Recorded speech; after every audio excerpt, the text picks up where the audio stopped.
I believe we are recording. All right. All right, we are broadcasting. All right. Welcome, folks. I'm Robert Lunte from the Vocalish Studio in CourseCREEK Consulting, and we are here this morning in the new year to have a super important and fun discussion with my friend and partner, Aaron Schmucker. Well, Did I it's say that properly? Schmuckler. It is certain to be important because it just plain is, and I hope we can make it fun. That'll be an objective we can aim for. We will definitely make it fun. So Aaron is the co-founder of a company called the YesWorks, and they specialize, sort of master, teaching all individuals, corporate and individuals, on better communications. And Aaron likes to call it communications for human beings. And we've worked together. We built a course, by the way, which we'll talk a little bit about later in our broadcast today.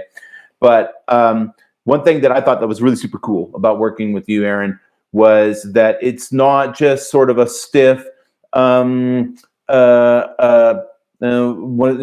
regurgitated business communications, but Aaron has an interesting angle on this because he is an arty person like me as well.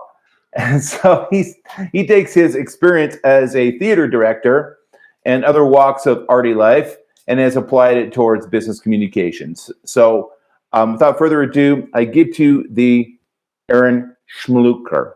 Schmuckler. Schmuckler. There you go. Is that German? Is that German? Yeah. Okay. Although my ancestors came from Odessa in Russia, so how they got from Germany to Odessa, I do not know. So, that explains some of the charisma that we get when I work with you. This guy's really great on camera, by the way. So we're gonna have fun. So tell us a little bit about just real quick, just short bio on yourself and Sure. and YesWorks and who are you? What's it all about? Well, you mentioned that I'm a theater director, and in fact, that is what my master's degree is in, theater directing. And so I've gone through a bunch of school and worked with a ton of people on how to communicate what we want the audience to receive. That's a big part of what I've done. And if you track my very nonlinear bio, my very nonlinear CV, a common thread through it all really is about bringing out the best in people, about developing leaders, about learning leadership myself, which is a never-ending journey.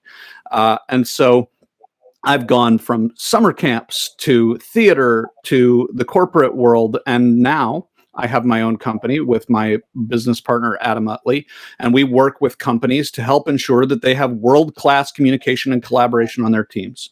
And that's a matter of skill and habit, and it's also a matter of environment. Because as you, I'm sure, can experience, Robert, when we're in different environments, when we're around different people, we behave and communicate differently. We communicate differently with our friends than we do with somebody who is interviewing us for a job, for instance. And so that atmospheric influence is a big part of what prohibits effective communication and collaboration in the workplace. I see. Okay. So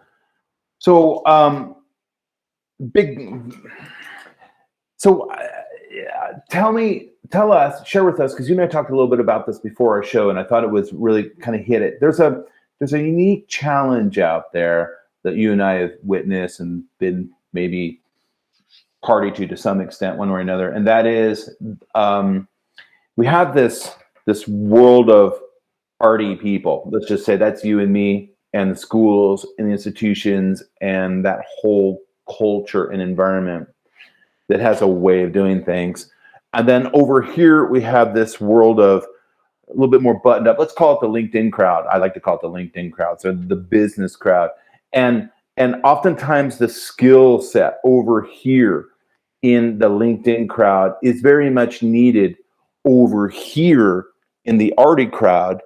And I wonder if you could just elaborate with us on what that is, and why do arty people like me and you need business communications, need your services? I love What's this going on? question. What are we talking about here? I love this question, and let me start to address it by shrinking the distance between us arty people and the LinkedIn people, Okay. by making kind of a different distinction. We all have our technical skills and abilities. For you, that may be singing. For me, that may be theater directing. My wife, like you, is a singer. For your audience, many of your audience, they're singers. Then we've got people who are software engineers or plumbers or business builders, that they're really good at building business models. Those all are technical skills. In our world, we call it craft. It's the same thing. Arty people. And then we've got communication skill, sales skill. And sales is one of a number of business of communication skills. So there are lots of plumbers who go out of business because they can't sell their plumbing, because they don't know how to nurture effective relationships. I have a contractor who's come to my house, for example, whom I will never hire again, despite the fact that he does decent work, because it's just too much work for me to understand his estimates. He does not. He is an English speaker.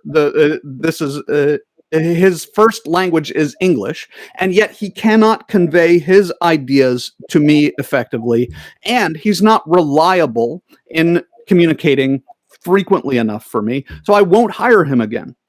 Now, the same thing is true in the theater. There are actors who are incredibly skilled actors whom I would never cast again because they suck to work with. They maybe are selfish, or they're consistently late, or they learn their lines, but it's at the last minute. And so it causes everybody in the room a lot of anxiety. And so in an anxious environment, you don't have effective creativity. And so because they increase anxiety, they may be fantastic craftspeople as actors, and they are terrible collaborators. And so I will never hire them again. And if we zoom in a little bit more, a lot of this is stuff that I learned as an acting and directing student in college and in graduate school. And then there's a critical piece of being a successful artist. And by successful here, I mean that you can use your art to put food on the table.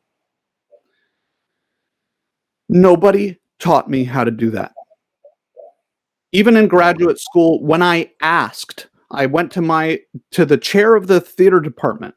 Who was my advisor, and I said, I love all the craft that I'm learning here. I became a good director, and I'm going to leave a fantastic director. And how do I make a living as a director? I want to learn, how do I do the business of directing, which means selling myself as a director, making money as a director, because money is what it takes to put food on the table. And his response, I will never forget, his response was, if I knew that, I wouldn't be here. Mm-hmm. And while I love the guy and will always be grateful to him, I believe he shirked his responsibility, because it was his responsibility then to go and get that information, to go and get an expert in developing a business, in developing yourself as a business, as a brand that you can sell. We never got any of that. And he didn't go and get it. And in my experience, and you and I have had this conversation, my wife, who's a professional singer, and I have had this conversation, that in so many art institutions, the important life-giving skill of developing your own business as an artist, just not part of the education. Yeah, it's a shame, really. It's a shame at the worst extremes. it would seem to be almost a sham in some situations. Absolutely. And there's just a lot of time and money going into, being perfectly trained to sing 17th century Renaissance art songs. And it's sad that people can't make a living or feed themselves with certain focused skill set. Absolutely. And there's the finance end of that, right? The economics, and I'm terrible at that. That is important, and it's one of those things they call a hard skill. That's not even what I'm talking about. I'm talking about the soft skills of building a network, of where is the work? What are the opportunities for somebody with your skills or somebody with my skills? What are the opportunities for us to make money? And this, I invented this, the Yes Works. I've taken the skills that I gained as a director and as a wilderness leader and as somebody who had some corporate jobs. I've taken all those skills and I've invented for myself a way to make a living. My wife has also invented for herself ways to make a living. She teaches, like you do, she teaches voice. So she gets an income. Not only is she a vocalist, but she's a teacher. And then she realized that women are undervalued in the workplace. And so every advantage that women can gain is going to be good for them. And so now she's using her skills as a vocalist and as a voice teacher to teach women in the corporate world to have better executive presence, because presence is presence, and to have better vocal power, because if you don't have vocal power, then you have less influence.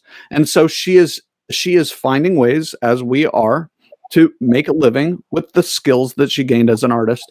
And nobody taught her how to do that. It's just something that she's had to gain, as I have, by hook and by crook, after our education as artists. It's important thing to do for some folks that I think, and I've seen it, that are of the arty ilk, so to speak. I've gone through the same process myself. I'm still coach voice through the online courses and the book and what have you, but I'd be a good case study for what you're talking about there. And this is about you. I don't want to spend too much time talking about myself, but the long story short is I spent 25 years only as a voice coach, and I've had mentors too. I'll never forget.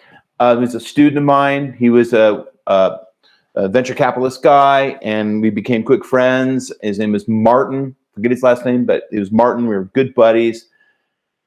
I remember commiserating on the phone with him one day in downtown Seattle. I was in my Jeep, and I was just sort of bitching like, God dang it, it's great. I appreciate and I'm grateful for what's been achieved and what's going on with the Vocalist Studio. That's great. But there's something missing. And he sort of interrupted me and he said, I'll never forget, he said, Robert, being a voice coach is not the only thing you can do. It's not the only thing you can do. And that just resonated with me. It still resonates today. And the CourseCREEK Consulting, helping people like yourself make online courses and all of that jazz is the result of about 2 to 3 years of soul searching through that question. So a question for you would be, before you get there, in the business world, even, right, there is the idea, and it's not just an idea, it's like a deeply ingrained sense that sales is dirty. Oh, I know. And then if you take that one more layer, in the art world, there is an idea, and it's deeply ingrained. As an artist, I didn't believe it, but in my heart, I felt it, that business is dirty. And so we artists have been trained in a kind of insidious fashion to believe that business is dirty, and by extension, sales is double dirty.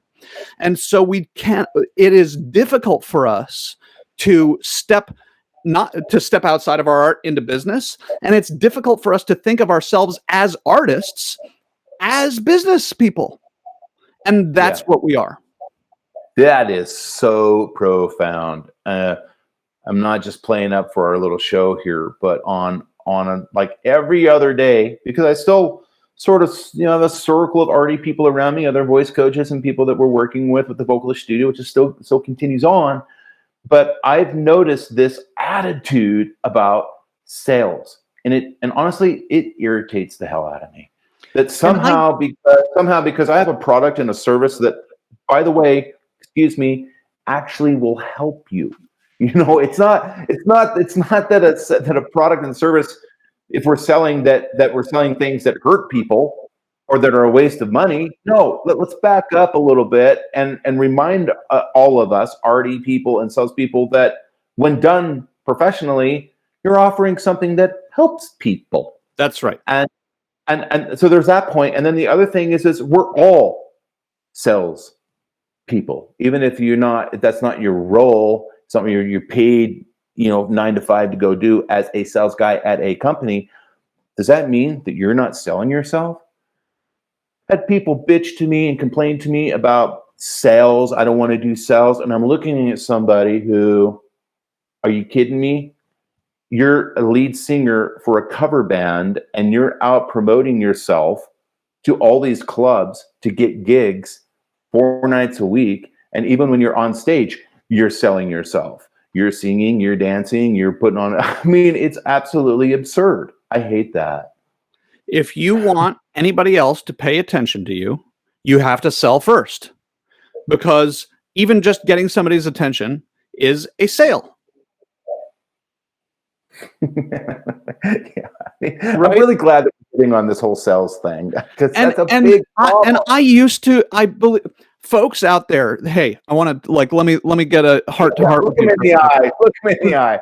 Because I was you. If you are somebody who thinks that business is dirty, if you are somebody who thinks by extension that sales is double dirty, I'm you. I felt that way, and it cost me food. Right? It cost me having a nice place to live. And now I have a nice place to live and I have food because I got over it. Let me put it another way. I got over myself. Oh my God. That's exactly what I was thinking. You took the words out of my mouth. Nobody owes you anything. Right? Just because you make beautiful art does not mean that anybody owes you anything. Nobody owes you gallery space. Nobody owes you buying your CD. Nobody owes you coming to your show. And when I say you, I mean me at the same time. Nobody owes you anything. What you need to do is to demonstrate, and notice that I'm not saying persuade or convince. You need to demonstrate that what you have to offer will enrich people. Enrich their lives, enrich their day, enrich their pocketbooks. One way or another, you simply have to demonstrate to people that you will enrich them, and then ask for a portion, a fraction of that value for you. That's it. That's it. Can I add to that? It's just great. This is awesome. This is so, you guys, I'm going to look you in the eyes too. This is so important to the RD crowd. It really is. I hope that you're not feeling defensive, but that you're embracing this, because either you embrace it now or you embrace it later when you're just that much more frustrated and miserable. Yeah. And I wanted to add, just because your art is absolutely amazing, it doesn't mean that everybody cares. That's true. And so if you want to expand beyond the arty crowd, reinvent yourself. Find other things that you can do that are fun and interesting and creative. But and for me, it was a lot. Also, just really sort of just practical. Just wanted new challenges, and I wanted to honestly be able to, dare I say, make more dough. You don't necessarily have to step outside of your art, right? You don't necessarily have to step outside of your art, although we live in a society that doesn't value art as highly as it has in the past, or as it probably will again in the future.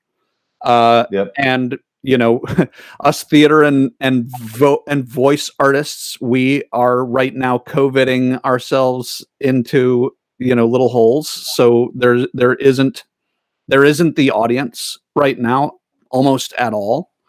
So it's certainly there is benefit in stepping outside your art. And then if you listen to, oh gosh, why can't I think of his name? Seth Godin, right? Seth Godin talks about that if you appeal to everybody, you're crap. I'm putting words in his mouth. But all you need is the minimum viable audience. Who is your audience? And what is the minimum number of people that you need in your audience? And it turns out generally to be about 1,000 whom you can sell to because they want more. They want more of what you are doing.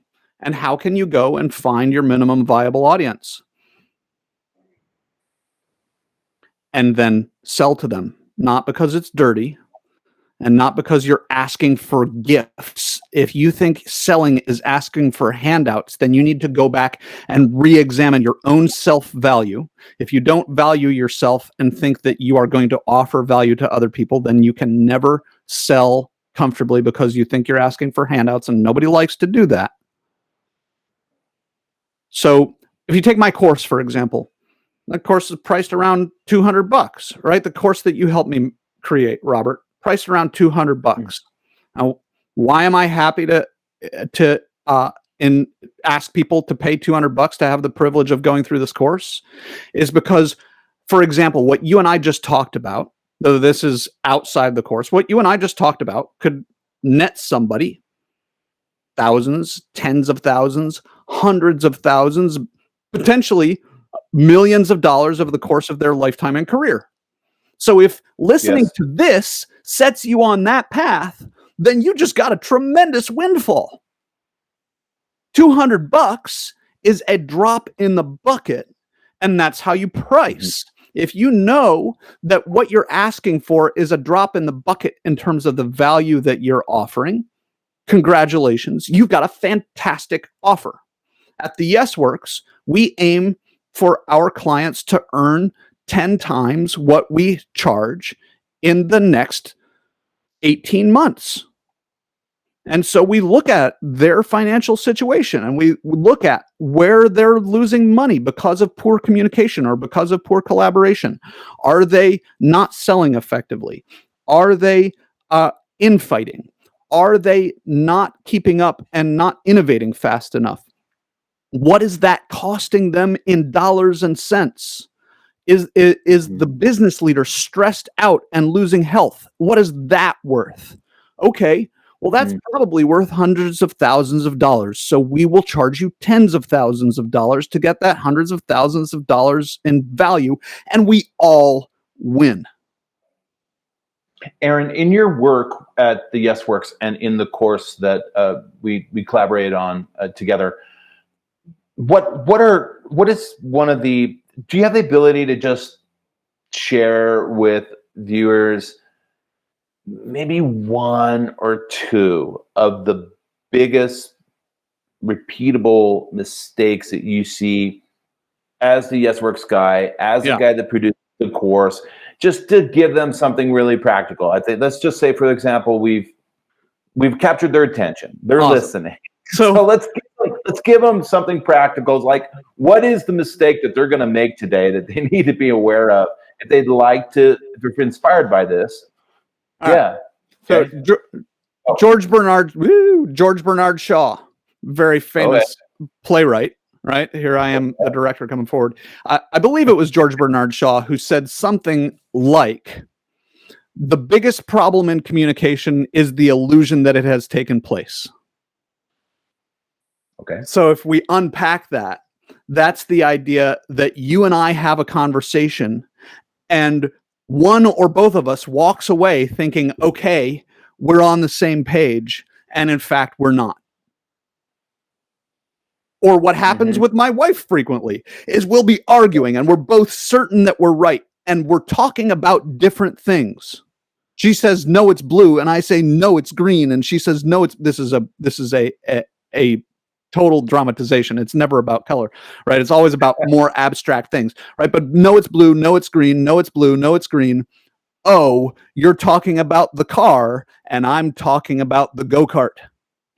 So Yeah. the biggest problem in communication is the illusion that it has taken place. And Okay. so now if I take a step into the business world, and maybe I can find a book, because I'm forgetting the name, a Drucker, right? Here we go. Peter Drucker, like business leadership guru of the century. Peter Drucker says something to the effect of communication is in what the listener does. And you and I have had some of these experiences, Robert, where I say X, or early on in our negotiations about how much you were going to charge, right? I said X, and you said that doesn't value me enough, right? I have more value than that. And what I knew was, my fault, right? I did not communicate with you effectively, because though I thought I was saying, here's how much I value you, you heard, I don't value you that much. That's my responsibility, 100%.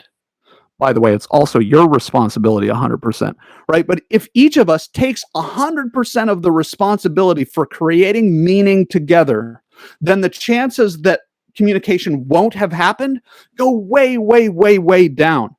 But what happens so often in communication is, I think that's your responsibility. I said it. It's your responsibility if you misunderstood it. But if I take 100% responsibility for ensuring that you receive what I intend, then I don't quit until I can tell we're on the same page. And if you take 100% responsibility to ensure that you receive what I intend, then also you don't quit until you're sure that you understand me. This is what's at the basis of what we all have heard, the adage, listen to understand. So what I hear often is people say, I communicated that to you. But communication has that prefix, co, together. It's something that we do together. You never can communicate to someone. You can inform someone, but communication is a collaboration. So let's call that the problem. Let's call that the pain point. And I think as I set you up as maybe for, number one problem pain point, how do we prevent that from happening? Is there a simple tip that you can share with captivated audience members, viewers right now, that could help them to identify that in their own communications? Great. When they see it coming. So at the Yes Works, we have a number of principles. We don't operate very tactically. And if you take my course on that Robert and I used, that also is not a terribly tactical course. It is a principle-based course. It is a strategy, mindset-based course. So one of the principles that we teach at the Yes Works, we call be obvious. Now that doesn't sound like much of a principle, because it's just 2 words. That's the power of it, is that it's so sticky that when you start to get together with other people who also are committed to be obvious, then you start to use it. Hey, I just want to be obvious here. So now I'll unpack that a little bit.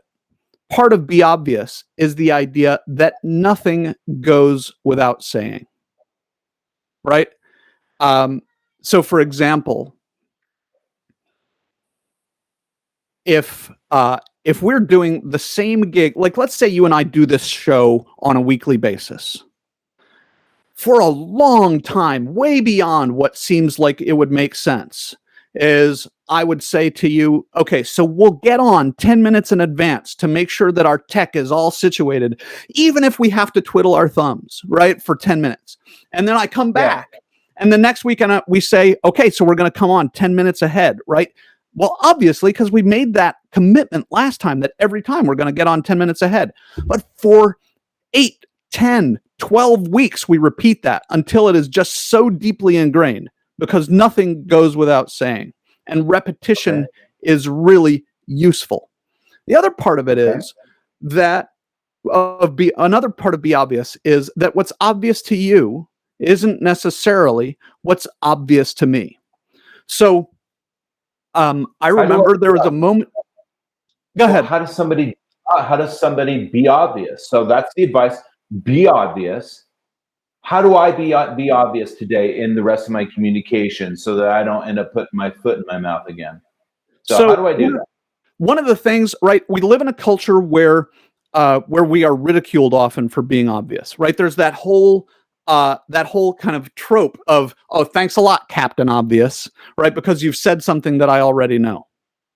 So we resist telling people what we think they already know because we don't want to be ridiculed as being Captain Obvious. We don't want to insult their intelligence, right? So when my mother-in-law, and I love my mother-in-law, when my mother-in-law is in my house and she puts away the silverware, she puts the forks every which away, and then they get stuck and the drawer won't open. Now, it is obvious as heck to me that the forks should all be nested so that they rest down into the drawer. I can choose to think that she sucks because she's just like too much in a rush or whatever. I can judge her, or I can say, hey, you know what happens when you don't, very calmly, without judgment, very calmly, you know what happens when you don't nest the forks together as the drawer gets stuck. I don't mind if you don't want to take that effort in putting away the forks. Just don't put away the forks. Or if you do put away the forks, please nest them, right? That's part of it. Another thing So do I hear you? Okay. that you did when we were building this course is I'm looking at my picture, I'm looking at my image, I'm looking at my dress code, I'm looking at kind of the visual image, and I'm thinking that looks pretty good. And you said I don't remember what it was. You said one or two things to me that were obvious to you that you might have thought, oh, well, Aaron certainly knows this, or maybe you didn't, but because of the grace of your telling me what was obvious to you, I was able to, in an instant, turn it up, and you said, oh, that's going to earn us a bunch more money. Just that little tweak that you made. So did I say that? Okay. Yeah. I probably did. Right? So how you be obvious is you start to notice the thoughts that you're having, and you might say, hey, you probably know this, and I'm going to say it anyway just to be sure. Right? You say, here's what I'm thinking right now. It may not be a good idea, and I want to put it out there because it keeps nagging at my mind. Right? So you're making obvious to the other person what's obvious to you. And here is kind of taking it to the next level. But that's scary though, right? Because I've done this. I'm looking back in the coaching phase of CourseCREEK, where, as I worked on with you, where we talk about your storyboard, refining your idea, something you've been with all your life. You're married to it, and here, I'm not giving you advice on how to communicate your idea. Hopefully, I'm giving you good ideas, what to wear, your hair, the background, all these things, and the on-camera coaching and stuff, which is really super fun. I will tell you from my perspective, and I'm curious to see what you would say about this. Is I have recurring moments as the consultant that I'm being paid to help you guys, which is, okay, I can sugarcoat this, or I can just find a tactful, polite, kind, nurturing way to tell you the truth. And every time, I'm proud of myself actually, because every time I'm like, you know what? I'm being paid a lot of dough here to help these people out. So they don't want lip service. I'm not their mother. And I need to really tell them the truth so that we can get this thing looking freaking awesome. And you know what? It works. And compliments to clients. I've not had one person go sort of say, oh, that's offensive to me, or that sort of challenges my ego, or not once. To their credit, everyone seems to be like, yeah, thank you. They come back, they make the changes, and it's a little bit better. What do you call that in your course? Is there a lesson in your? I mean, there's so much here. a fear. There's a fear to being obvious. Yes, So, there is. Okay. So, right, and part of how you can get past that fear is by saying things like, you may know this already, right? Then part of it also is hang out with people who are good communicators and good collaborators, because my personality is such that when you tell me shit that I know, I get annoyed. And you did it constantly with me, Robert, is you told me things that I know. Now, I'm a good collaborator. So, Yeah. so I get annoyed and I go, all right, Schmuckler, chill. Because of two things. One, when I allow myself to be annoyed and still be present, you actually told me things in ways that weren't obvious to me and helped me improve my course. So that was good on me that I didn't say, shut up, Robert, move on. Right? Because I actually got some gold that I wouldn't have gotten if I had embraced my irritation. You were really good at that. I think that we were a good team on that. Agreed. In regards to the course. If I could just like plug your course for a little bit, because like the attire, for example, like the first couple times, like, yeah, I don't know, it's a little floppy, a little sloppy. I think we need better. And then he comes back and just telling you guys. So then Aaron comes back. We're doing video reviews, by the way. He's making videos. He's on camera. We're doing the on-camera coaching. And he comes back, a couple other tries, like 3-4 tries. And by the time we got to try number 4, like, oh my God, like this really cool red velvet blazer with lapels, and a really cool tie and just looking really super sharp. And I think that's when I said, that's the money right there. Right. Yep. It's not only the business, but it was also, that's you. Like that's the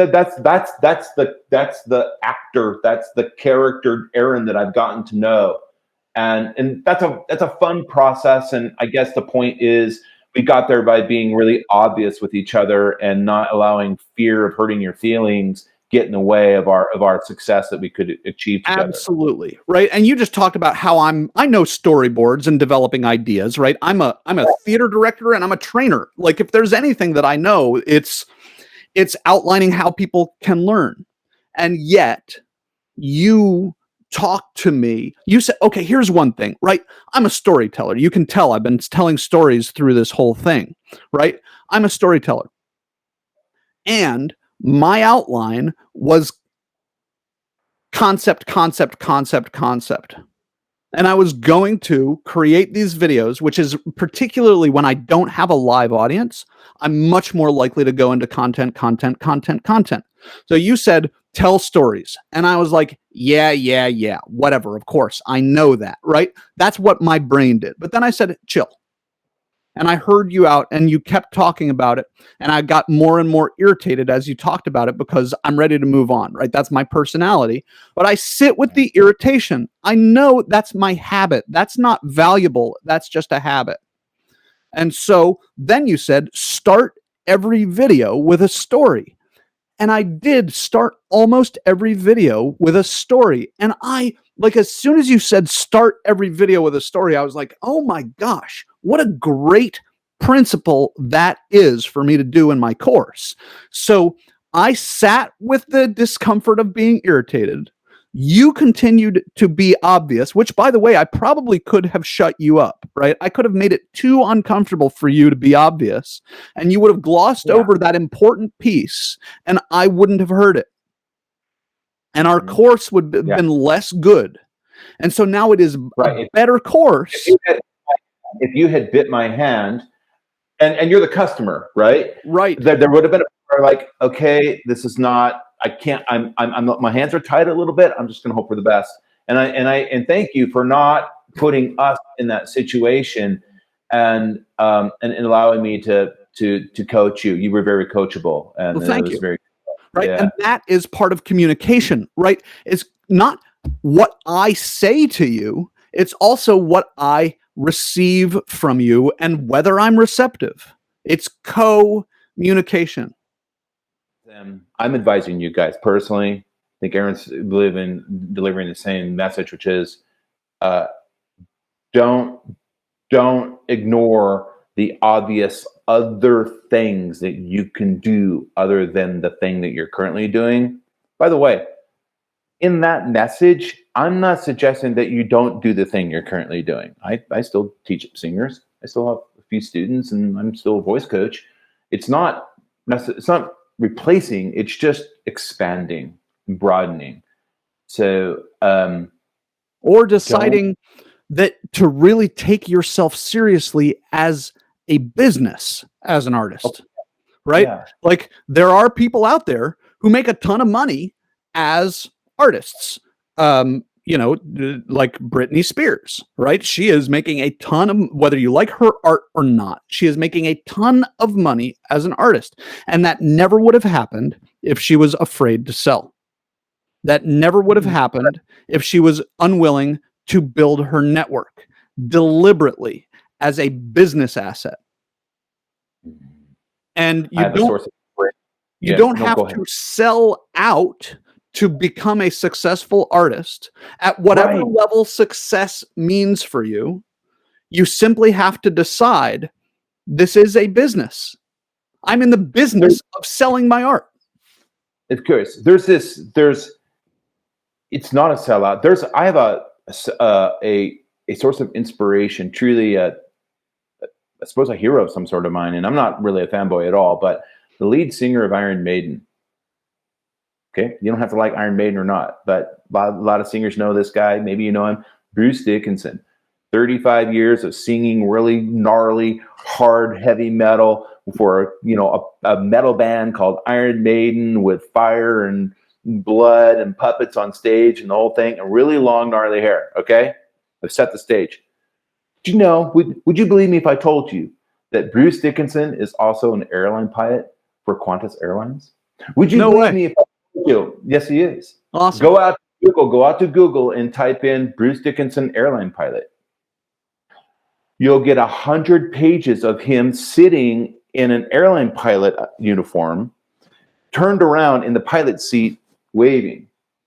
You'll see him sitting on the wings of a Qantas Airlines airline. And this dude is a professional airline pilot. He also has been asked to consult at Boeing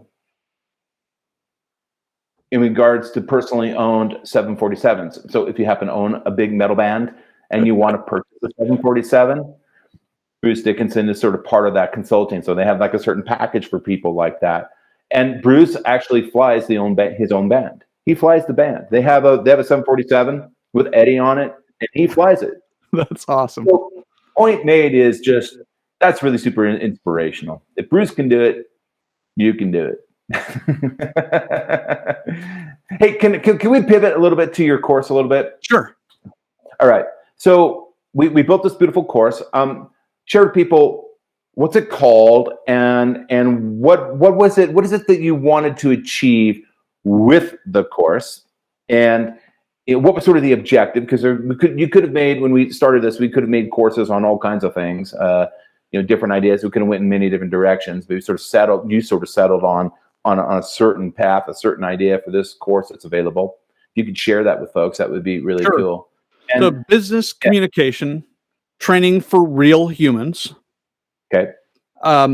And because real humans don't adopt tactics for the most part, right? I mean, think about all of the great tactical advice you've gotten about all kinds of things, right? How to drive, what to do with your money, how to communicate, how to write an email, right? There are lots of things that are really tactical, and we don't adopt the tactics. We don't even remember the tactics. If you are somebody who's interested in courses, you've probably done things like reading self-improvement books. The tactical stuff most often goes by the wayside. And when it doesn't go by the wayside in communication, if those tactics aren't backed up by the right mindset, by the right principle, then the tactics fall flat, right? How many of us have gone out to sell something? We think we're doing exactly what the biggest salesperson in our organization, the most successful salesperson, we're employing the same tactics, and yet we're getting a fraction of the results. Is because we humans are really good congruence checkers, right? Is what you're doing and saying congruent with your body language, congruent with your facial expressions, congruent with what your eyes are doing, congruent with your past actions, your past statements. All of these things are lead us to either understand and have trust in the cohesion of you, or Is that in your course? Yeah. Is that in your course? Okay. Yeah. Or we go, something's not right here. Something doesn't line up. And we may not even have these thoughts consciously, but we are hardwired to be making these analyses. So what this course does is it makes suggestions for shifts in mindset, right? Okay. Like, it's time to communicate, right? That this is something that we are doing together, that informing someone is not the same thing as communicating something. Like taking 100% responsibility for the relationship and for the idea that we are on the same page, right? If I do that all by myself, we're ahead of the game. If we both do that, if we both take 100% responsibility, then watch out what we can accomplish together. So, Aaron, okay. So that's an example of the kinds of profound mindset, profound principle that I'm teaching in this course. Could you share with us just maybe there's three of the lessons inside your course that you're sort of excited about? I mean, I'm only excited about all of them, but maybe there's a few that you really enjoyed, or somehow would be thrilled to just make a few statements about today. Sure. What are their titles? I want to try to be not esoteric, but really get super pragmatic for folks. So they go out, they look at your course, and they're looking for what three lessons that you think are good that could potentially transform their co-communication. One lesson that I had a lot of fun, and it's a multi-part lesson. I had a lot of fun with this one, and I had fun, A, because I do, and B, because I just think it's so important. Is traps that people fall into in communication. Okay. Right. So one of them, for example, I called the Bueller trap. Right. And so if you remember the movie Ferris Bueller's Day Off, there's that economics teacher who talks like this, and every single thing that he says, every word has the same tonality, and he just is completely monotone. Now, that is a trap that so many people fall into, and it is not as bad with most people as it is with him, and it is so incredibly prevalent that people use the same tone, the same volume, the same pacing. And you'll notice that I vary up the speed with which I talk. I vary the tone of my voice. I vary the rhythms. And you hear that I will sometimes pause, right? All of these things are intrigue provocateurs. They provoke your intrigue, and not because, not because like, oh, what is he going to sound like next? But because I am clearly interested in what I'm saying. I believe that it's important. So here's another example of how this works. You can conduct this experiment, and this is not in the course, right? Go out into a crowded, busy street. Even now in COVID, there are streets where people are walking around, and just notice how many people are looking up. The number will be 0. 0 people will be looking up. Then I just want you to stand still and look up at the corner of a building and watch how many people look up. Why are they looking up? Because they see that you are interested in something unexpected. Okay. And we are, that interest is contagious. So if you speak in a way that makes you sound bored, everybody will know that whether they're correct or not. everybody will know that what you're saying has no value and is not interesting. And so they will check out. They will not listen to you. They will not receive your message.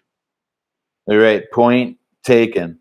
What's another one? What's another cool lesson inside your course that Now you think people? Now you're making me have to remember what all. I mean, there's so much in there.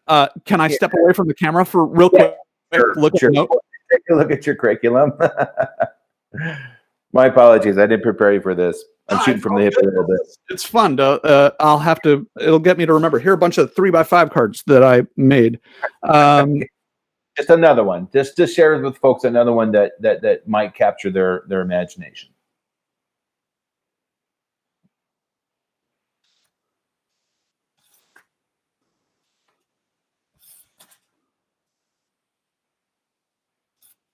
And we've actually covered a whole bunch of this stuff in a little way. Okay, so here's I could ask you another question if you'd like. Would that that would be easier for you to answer? Okay. And no fault of your own. I caught you off guard on that. Of course, if you guys go out and you take a look at the course, you can see the curriculum and it's all there for you to read. Yeah, there are even some that without buying the course, you can watch a few lessons. Yes, there's freebies out there as well. So we do encourage you to go out there. Currently, it's available where, Aaron? It's available on Udemy, udemy.com, and soon it will be available. Help me with these names, Robert. Where else are we going to put this? You're going to put it on Skillshare, and it may yet be available on other platforms later in the year, as well as we continue to work together on your marketing strategy. So let me name another trap. Right, another trap is the content trap.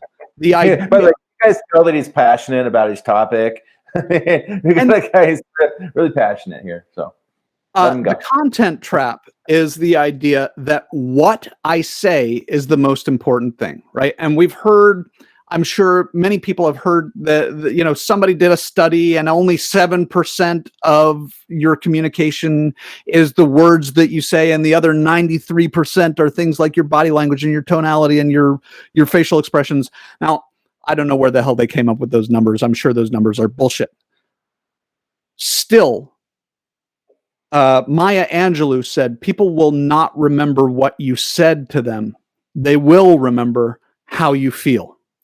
How you made them feel. Okay. And so believing that what you said, and you'll notice as you think about these things, how much all of this is integrated, because this is very similar to what I was saying about who's responsible for the communication. But the fact is, there are very few sentences that I remember that people have said to me over many years. Even what my daughter said to me this morning, I don't know. I do remember how her face and her excitement at seeing me this morning, I remember how that made me feel. I remember how my first grade teacher made me feel. She is one of my favorite people, Mrs. Rydberg. Thank you, Mrs. Rydberg, for making me feel welcome and for making me feel competent and powerful. And I also remember how my fifth grade teacher made me feel, and you will never catch me thanking her. I don't remember a single thing that she said to me, but I remember how she made me feel, and she made me feel less than, and she made me feel small, and that is a powerful message for you, because people aren't going to remember what you said to them either. They are going to remember how you made them feel. And that is communication. Even though it's not words, it is communication. Once people are done with your course, what can they expect? What can they expect if they're good students and they've gone through the entire thing and they've accomplished your assessments, your quizzes, and they're big Aaron fan at this point? But at the end of that course, what can they expect in terms of their personal development? What is the outcome of this study, please? So one thing that I think about good sales is that it weeds out the people who shouldn't buy. So I'm going to maybe diminish the number of sales, right, with this statement, but improve the match of this course is good for you, and so you will buy, as opposed to this course is bad for you and you won't buy. At the end of this course, you will have your work cut out for you. This is not going to be a course where you're like, got it, right? This is not a course in how to fry an egg, and you get that and you're done. You have to practice. That's right. You have to practice. You have to practice your whole life. This is hard because we're scared. People are scared, and people are scary, and fear interferes with good communication, and it will forever. And the practice of great communication is the practice of fear management. So you're going to have your work cut out for you. That's one of the things that you're going to have at the end of this course. But you're also going to have some really substantial stuff to lean on, right? Okay. So, for example, before I learned these principles, Robert, and you irritated me by telling me things that I thought I already knew, I would have told you to move on. And I would have cost our course some of its excellence. And so I would have cost us some of our revenue, right? So one of the things that you're going to get out of this course is something that you can lean on to be effective in your career, be effective in your art making, because all good art is collaborative. It will help you to be effective in your business making and in putting food on your table. All of these things are things that will also come out of this course. And while I've already promised you that you'll have your work cut out for you, you will be able to see results day one. Even as you begin to take this course, if you lean into these principles, if you commit to these principles, if you practice these principles, you will see results immediately. You can go to your wife and say, hey, here's something that I'm recognizing that I'm aiming to improve in how I relate to you. You can go to your husband, you can go to your kids, you can go to your boss and say, here's something that I'm committing to change. And watch their appreciation. And that commitment itself will transform your relationships for the better. And I'll follow up on that. That's just great, because I've gotten to know you and a lot of your lessons and your content through the course and in other social media. And I've noticed that your lessons are also, at least for me, are very attainable. It's not super rocket science. There's an element of, well, that makes a lot of sense that comes from your teaching, and that's enjoyable, because it's actually, he says a lot of work, and I think that's engaging, that's sort of implying the practice, the repetition.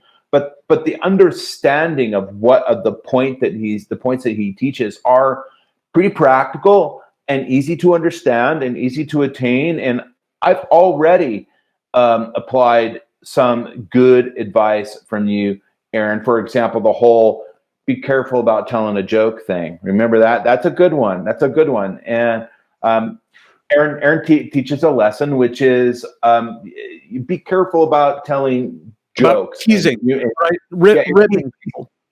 Yeah, thank you. About teasing, because to you, and I'm a teaser, if I like somebody, I tease them. And it's maybe not always the best idea. And after listening to Aaron's lesson, I realized, it isn't actually the best idea, because seems perfectly, I'm trying to teach your lesson, Aaron, seeing how well I do. What seems to be perfectly benign to you and funny to you and completely harmless and with no malice whatsoever can be, received by the recipient, can perceive it differently, because there are nuances in the content of the tease that you're not privy to, that could be offensive or hurtful or frustrating. I mean, there are so many layers to this, and I'm not, contrary to what my course may say, I'm not against teasing. Although I think you better be damn skilled before you decide to tease, and tease Yeah. only in the right circumstances and tease only in the right way. And so the best advice I can give in a setting like this is watch it. Probably don't do it. Yeah. So here's right. So one of the things that happens is a criticism starts to come out of our brains and move toward our mouth. And it's moving so fast that we feel like we've got to say it. And then at the last moment, we put a little spin on it, right? It's like, so that it comes out as a tease, because we think, okay, like it's not appropriate for me to make this criticism in this way. And so then we try to soften it a little bit. And therein is one of the, like I talked earlier about congruence. It comes out as a wolf, sheep's clothing. It's a real dig with a little bit of a tease put on it, so you don't catch me at really being an asshole, right? So that's one of the reasons. The other, another reason is that you and I in the workplace, Robert, we may have a great relationship and we tease each other and it's all fun and games. Like we both are happy about it. Somebody else in the environment who does not like teasing, or who isn't as comfortable with us, or maybe isn't intimate in the way that we are yet, may see that and not understand what's going on, and so feel unsafe in the environment. And that really matters, and it has a profound effect on our relationship with him, right? This other person who's watching us, taking their cues from us, may not understand, and we have now, without even directly speaking to him, we've damaged the relationship. And that just begins to scratch the surface of what you're talking about with my caution when I talk to people about teasing. It's great. Yeah, that's just another really great example of some of the content that you guys you'll see in this course. It's super good. It's business communications with a whole new spin and flavor and ideas that you haven't seen before. So it's great. And so I'm going to ask you one more question, and then we're going to let our viewers go. Okay. So the question is, I just want you to look into the lens, look into the eyes of your viewers, and look, and if you could just just give a piece of advice to people that feel maybe let's get back to the point we were making earlier, the arty guy, the arty person that feels a bit frustrated by feeling like they need to get more, be it more out of their life, more challenge, more revenue, more responsibility, and that sort of maybe feel trapped by being the arty person that they always dreamed to be and became, but then in time it became something else and they need to expand. Look that person, that's me 6 years ago. Look that person in the eyes and give them in 1 minute a piece of advice that might transform their lives. All right. So folks, here it is. You know, Robert has really been talking to you about expanding what you do for a living. And I have said, absolutely. And maybe you want to stick with your art and make your art specifically your whole living. There certainly are examples of people who succeed at doing that. Whatever you decide to do, don't get comfortable. Comfort is the beginning of decay. So learn to communicate better. That will put you on an uncomfortable edge. Or follow the scary impulses in your art that you're having. Instead of recreating the same thing again and again, figure out what is next for you and move into that discomfort. And so one of the things, and I'll draw a parallel to public speaking, right? One of the things, public speaking is something that people are really terrified of, right? It's like number 2 fear, death, and then public speaking. And one of the things that I coach my public speaking clients on is the idea that that chemically, fear and excitement are almost the same, right? They're the same chemicals running in your brain. So it doesn't pay to fight the fear, to say there's nothing to be afraid of, because you won't buy it, you won't believe it, it will potentially backfire and exacerbate the fear. But you can tell yourself, I am excited. This isn't pure fear. This is excitement. I'm excited about this. And so as you are growing and developing as an artist, as a business person, whatever it is that you are doing, do not get comfortable. Lean into what scares you. Decide that it's exciting. You can do that and embrace the adventure. Love it. I love it. This is what life is, right? This keeps you alive. This keeps you young. That was great. And with that, we will say au revoir to our viewers. And one last time, Aaron's beautiful new course. Go out to udemy.com. Type in, spell your last name for us. Aaron. SCHMOOKLER. Schmuckler. Okay. And I just want to say, Robert, that I'm really grateful because when we met, there was no way I was going to create an online course. So you convinced me to do it, and I got a lot out of the process. If I never sell this course, if I never get the ROI financially, it still was worthwhile. So thank you for that. And then also thank you for the ways in which you held my hand and helped me make this course incredibly, not only like nice to look at. I think it's nice to look at. I sound good, but it's going to be really valuable for the folks who decide to go through it. And so thank you for bringing out the best in me. You're welcome. You're a lot of fun, and it's just the beginning for you and me. Let's do another one. All right. All right, guys. We're going to go, and I hope that was enjoyable for you. And be sure to reach out to Aaron or me if you have any questions about the course or the YesWorks. Yeah, I love talking to people. All right.